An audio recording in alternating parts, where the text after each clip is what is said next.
언제나 필승! 네, 반갑습니다. 필승입니다. 반갑습니다.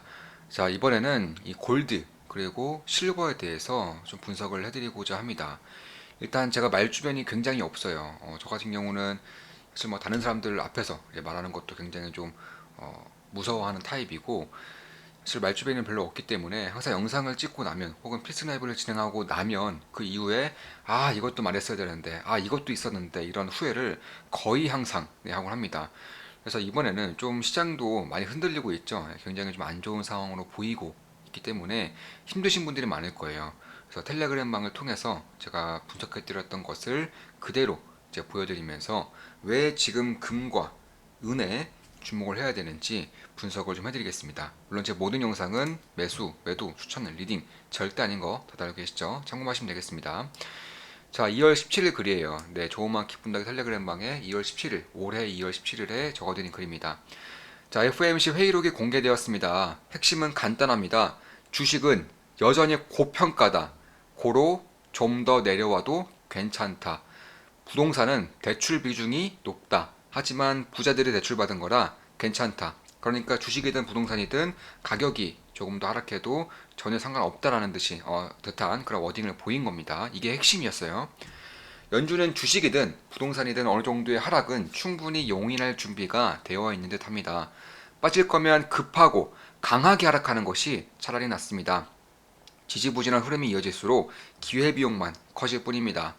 3월 금리 인상 때 50bp를 한꺼번에 인상할 경우 시장 변동성이 순간적으로 커질 수 있습니다. 그때를 기점으로 꾹꾹 눌러뒀던 현금으로 핵심 기업들 지분을 빠르게 늘려갈 수 있습니다. 물론 그 전이라도 지지라인 및 변곡점이 발생할 경우 신중하게 매수해 나갈 것입니다. 시간이 좀 걸릴 뿐 설레는 시기입니다. 이렇게 말씀드렸고, 사실 현금 비중이 굉장히 많아요. 네, 굉장히 많았었고 지금도 뭐 충분한 상황입니다. 그런데 최근 들어서 이제 주식 비중을 조금씩 늘리고 있어요. 오늘 같은 경우도 주식 비중을 꽤 늘렸습니다. 그래서 앞으로도 이런 변곡점이었던가 지지라인이 나타날 경우 조금씩 신중하게 좀 주식 비중을 늘려갈 생각이고, 만약에 3월에 물론 지금은 그럴 가능성은 저는 거의 없다고 보고 있어요. 3월 금리 인상 때 이제 50bp를 인상할 가능성이 90%를 넘겼을 때도 저는 그렇게 되지 않을 가능성이 높다라고 텔레그램방에 말씀드렸을 정도로, 사실 3월 만약에 금리 인상 때 근데 그럼에도 불구하고 50bp 정도 인상한다면 저는 기회로 이제 활용할 수 있을 것이라고 개인적으로는 판단하고 있습니다. 자, 그 이후에 제가 이제 금에 대해서 좀 분석해드렸죠. 골드 ETF GLD 일봉입니다. 어느새 박스권 상단까지 상승하였습니다. 금과 은에 대해선 지속적으로 말씀드리고 있죠. 여전히 장기 투자하기 좋은 시기라고 생각합니다. 박스권 상단임에도 장기 투자하기 좋은 시기라고 말씀드렸습니다. 박스권을 돌파할 경우 움직임이 매우 가벼워질 수 있습니다. 실제로 박스권 돌파했고 돌파하자마자 이런 식으로 움직임이 상당히 가벼워지고 있는 그런 모습입니다. 자, 저는 골드바, 실버바에 투자하고 있기 때문에 따로 ETF를 매수할 생각은 없습니다. 많은 멤버분들도 골드바 혹은 실버바에 투자하고 계시죠. 실제로 조은마 기쁨나게 멤버분들 중에 상당수는 골드바와 실버바에 투자하고 계십니다. 제가 거래했던 그런 곳도 원하시는 분들에 한해서 제가 말씀을 드렸고요. 아마 대한민국에서는 가장 저렴하게 아마 실물 골드바, 실버바를 매수할 수 있을 곳입니다.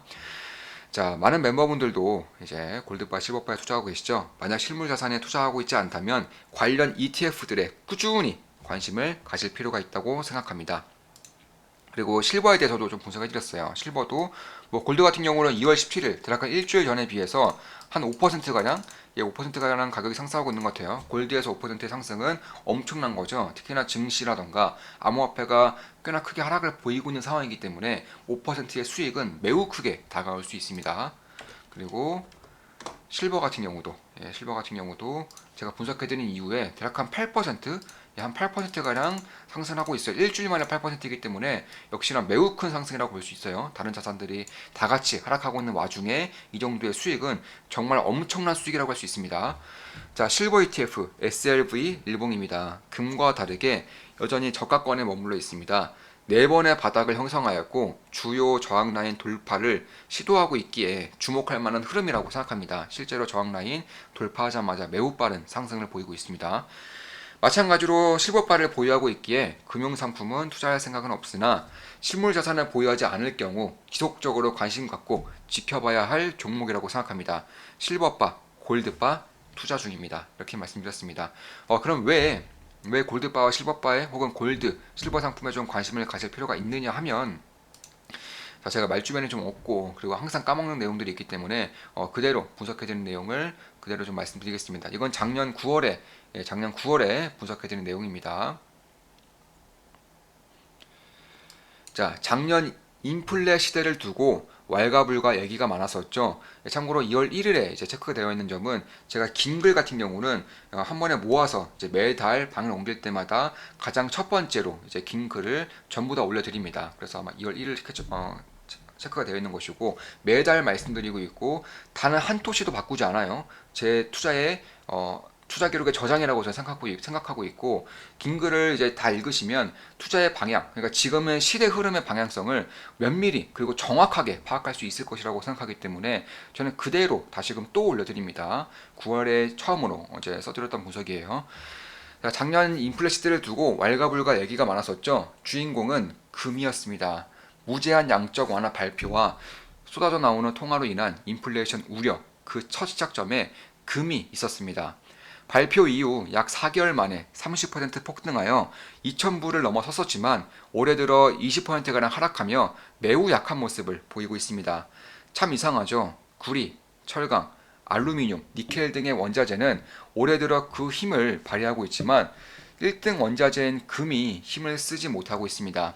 인플레가 끝난 거라면 금을 제외한 원자재 가격들이 하락하여야 하고, 인플레가 계속된다면 금이 다른 원자재 가격들에 맞춰 상승해야 합니다. 결론부터 말씀드리겠습니다. 금 가격은 앞으로 긴 시간 동안 안정적인 우상향을 그려나갈 것으로 봅니다. 올해 3월부터 발생 중인 급격한 물가 상승과 1년 이상 지속되고 있는 월간 1,200억 불에 달하는 연준의 양적 완화, 그리고 바이든 정부의 수천조에 달하는 재정 정책 발표, 연이어 나오는 세계 각국의 대규모 인프라 투자 발표 등 모든 것들이 인플레이션을 가리키고 있습니다. 이로 인해 원자재뿐만 아니라 미국, 유럽, 한국 등 전 세계 부동산 가격이 하늘 높은 줄 모르고 치솟고 있으며, 미국은 이미 약 20%의 주택 가격 상승을 보이고 있습니다. 그럼에도 지지부진한 금 가격을 두고 여러 이유가 나오고 있습니다. 비트코인 출원으로 인한 매력 상실, 일시적 인플레이션 혹은 디플레이션, 연준과 미국 정부의 인플레이션 조절 능력에 대한 믿음 등이 대표적 이유입니다. 비트코인은 대표적인 사이클 자산이기 때문에 사실이 아니라고 할 수 있습니다. 실제로 지금의 비트코인을 보면 금과 정반대의 흐름을 보이고 있습니다. 비트코인을 디지털 금으로 보지 않는다라고 저는 분석을 해드렸습니다. 비트코인에 대한 대중의 믿음은 모래성과 같으며 언제든 반토막 이상 날 수 있다는 자산이라는 점에서 금을 대체하기엔 자산 성격 자체가 다르다고 봅니다. 특히 비트코인은 최근 1년간 금이 아닌 나스닥과 상당히 닮은 행보를 보이고 있기에 금의 대체제로 여겨지기까지 아주 긴 시간을 요할 것으로 봅니다. 일시적인 인플레 및 디플레, 연준과 미국 정부의 능력에 대한 분석은 긴 글 그리고 텔레그램방에 여러 번 해드린 바 있습니다. 참고하시면 많은 도움이 될 것입니다. 결국 가장 많이 회자되고 있는 위의 세 가지 이유만으로는 부족하다고 보고 있으며, 진짜 이유는 실질금리와 금의 상관관계를 통해 알 수 있습니다. 금은 실질 자산으로서 달러에 대한 해진 자산, 그러니까 달러 약세라는 금 강세죠.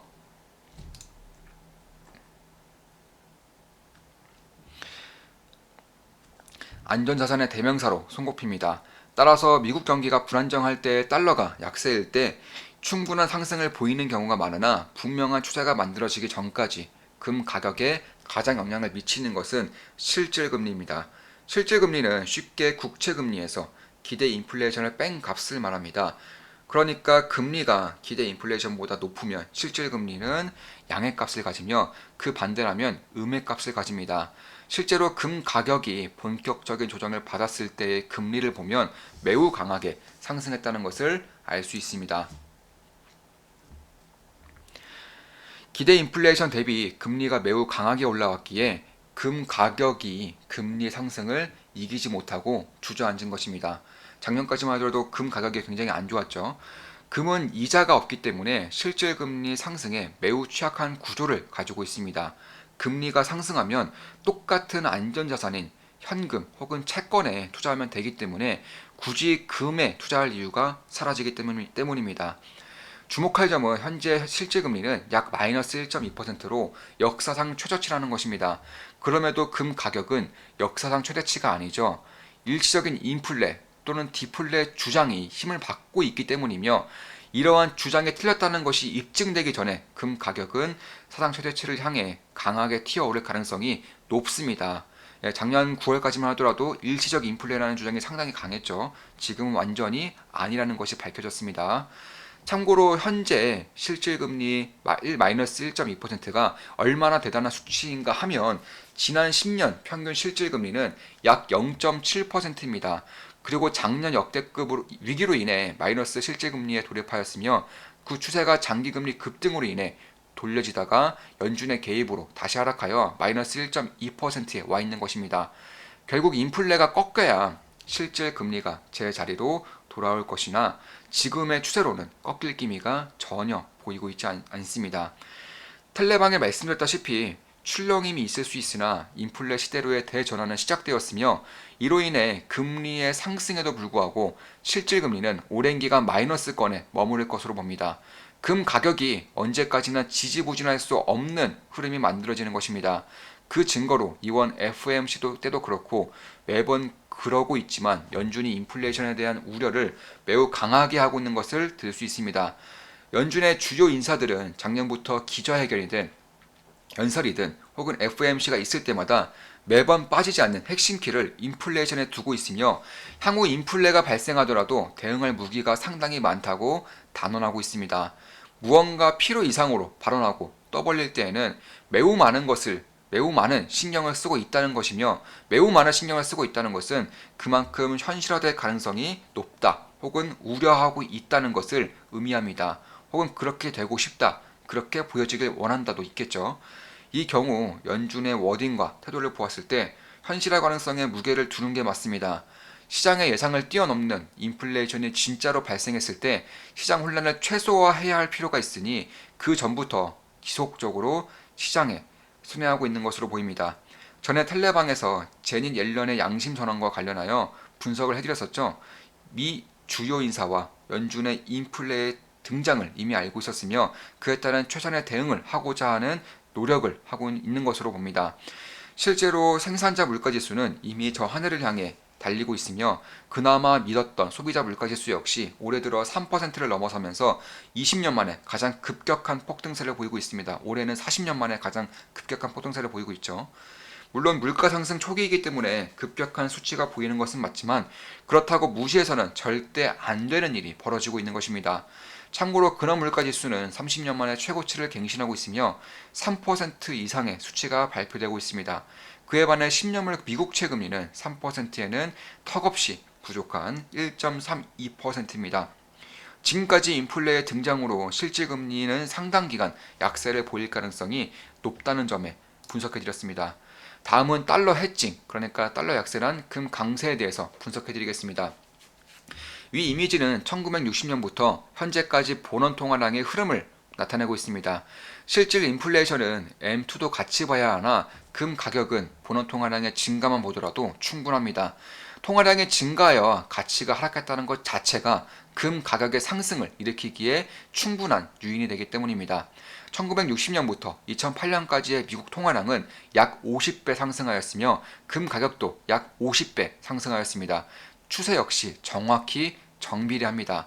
허나 이후 둘의 흐름이 엇갈렸는데 2008년부터 막대하게 풀린 통화량에 비해 금 가격은 매우 지지부진합니다. 2008년 금융위기 이후 통화량은 약 7.2배 증가하였으나 금 가격은 2배 상승에 멈춰서 있습니다. 이미 풀린 돈들이 특정 자산군에만 돌진하였기 때문입니다. 실질적인 인플레이션, 경기 상승을 위해선 개인들에게 돈이 가는 것이 필수적인데, 경기 침체 우려로 인해 풀린 돈들이 투자라던가 혹은 소비로 향하지 않았고 대부분 주식, 채권, 부동산에 쏠리면서 지금의 역대급 양극화가 탄생한 것입니다. 투자를 한 개인과 그렇지 못한 개인, 그리고 주식, 채권, 부동산과 원자재 가격 격차를 만드는 주된 이유인 것이죠. 그리고 이를 해결하기 위해 중국은 공동부유를 내걸었으며 미국 등 주요국들은 단순히 돈만 푸는 것이 아니라 역대급 인프라 투자를 천명함으로써 막대한 돈들이 어떻게든 개인들에게 향할 수 있도록 유도하고 있습니다.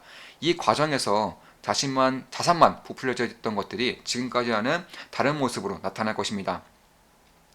자산 가격 숫자가 아닌 진짜 돈이 메인 시장에 돌아다닐 것이기 때문에 돈을 버는 기업과 그러지 못한 기업, 많은 돈이 유통되는 지역과 지역의 부동산과 그렇지 못한 지역의 부동산, 원자재의 수요 증가와 채권의 수요 감소가 동시에 발생할 것이며 필히 엄청난 위기와 기회를 몰고 올 것입니다. 원자재의 수요 증가는 금에도 해당되며 금 가격이 현재 통화량만큼만 오르더라도 3배 정도의 상승할 폭이 생깁니다. 그리고 텔레그램에서 누누이 말씀드리듯이 통화량은 앞으로도 장기간 증가할 수밖에 없는 환경이기에 금 가격도 이를 따라갈 가능성이 높다고 할 수 있습니다. 저는 금 실물, 골드바와 은 실물, 실버바를 갖고 있기에 굳이 관련 ETF에는 투자할 생각이 없습니다. 다만 실물에 투자하고 있지 않다면 관련 ETF에 관심을 가져볼 만한 시기로 판단합니다. 또한 금과 은 외의 핵심 원자재들도 관심을 가져야 할 때로 판단하고 있으며 현재 투자하고 있는 것들 외에도 지속적으로 지켜보고 있습니다. 명목 금리와 그리고 명목 금리의 상승과 이를 뛰어넘는 인플레이션을 예상합니다. 그에 따라 금 가격의 장기 상승을 예상합니다. 필승! 네, 이렇게 좀 남겨드렸었고, 이후에 뭐 금이라던가 은의 가격이 좀 장기적인 우상향을 보이고 있는 것은 맞고요. 특히 최근에 제가 이제 2월 17일에 금과 은의 ETF를 말씀드린 이후에 급격한 상승을 보이고 있는 것도 사실입니다. 참고로 저 같은 경우에도 물론 우리 필승 멤버분 다 아실 겁니다. 제가 투자 내역을 다 공개하기 때문이죠. 최근에 주식 비중을 빠르게 늘리고 있는 것은 맞아요. 특히 오늘부터, 오늘 이제 꽤나 좀 주식 비중을 꽤나 늘린 상황이고, 다만 그런 과정에서 저 역시나 이제 계좌에 대한 혹은 주식 수익에 대한 그런 불안감이 사실 없을 수는 없어요. 저 같은 경우에도 지금 현재로서는 최근에 매수한 것들도 손실 구간에 있는 것들도 있기 때문에 물론 큰 손실을 보고 있는 것들은 아니지만요. 그런 과정에서 저는 기회가 커지고 있다고 보고 있습니다. 특히 이런 GLD 그러니까 금이라던가 은에 대한 수요가 완벽한 소외 구간에서 이제는 턴어라운드 하고 있는 그런 구간이 저는 되고 있다고 보고 있는 것이고 이러한 상승세임에도 불구하고 여전히 좀 관심을 가질 만하다고 저는 판단하고 있습니다. 물론 제 모든 영상은 매수, 매도, 추천, 리딩 절대 아닌 거 다들 알고 계시죠? 참고만 하시면 되겠습니다. 자, 이것으로 방송 마치겠습니다. 지금까지 금과 은에 대한 분석이었고 실질금리라던가 인플레이션 이쪽에 대한 분석도 같이 해드렸습니다. 앞으로도 좋은 분석, 좋은 기업 분석으로 찾아뵙겠습니다. 필승이었습니다. 필승!